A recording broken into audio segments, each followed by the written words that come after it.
So a long time ago, we realized that interoperability is a super important feature. And so when you look at Cardano, one of the things we realized was it's less about how do I lock you into the system, and it's more about how do I get the system to talk to all the other systems. What is that Wi-Fi moment for the industry as a whole? And just in solving interoperability, then you see a massive flow of transactions, a massive flow of users, and eventually that becomes your kind of your commercial engine. So that's what I mean by talking to each other. And then the other side of talking to each other is how do you, for the big stakeholders in those ecosystems, so the people that control billions of dollars of the asset or have built large applications with many users, how do you work with them to create value for them? So a great example would be Brave. It's a very popular browser. It's got about 86 million users. Joe Rogan's a user. Tons of people use it. And it was founded by the guy who created JavaScript. And Brendan actually is a pioneer. He started Netscape with a bunch of other guys, and then he was the CEO of Mozilla, which was Firefox, and now he has Brave.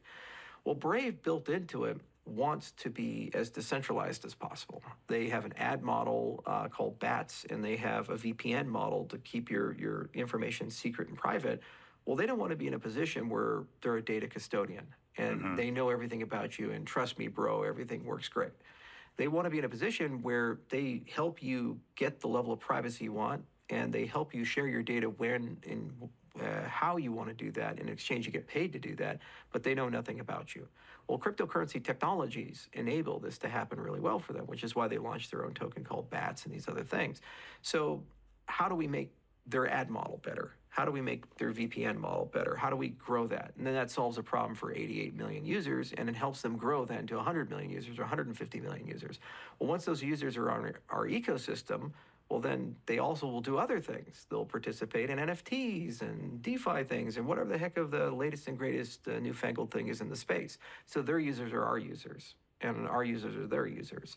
That's a cooperative equilibria that you look for. And if you solve their ad problem, you find a better way to do ads that preserve their privacy and actually share the ad revenue with the people who provide the information, well, that's just as useful to Microsoft and Meta and to Google as it is to BATS.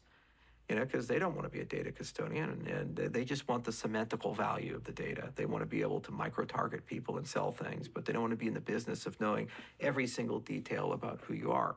And it's a liability, because if they ever get hacked, then they lose all that data. So you can create economies for these types of things, and then you can start creating ecosystems around them, and then you revolutionize the offering. And every time you do it, it gets more decentralized, and you push more value to the edges. And then you can start cutting people in on things that they previously gave away for free. Very interesting.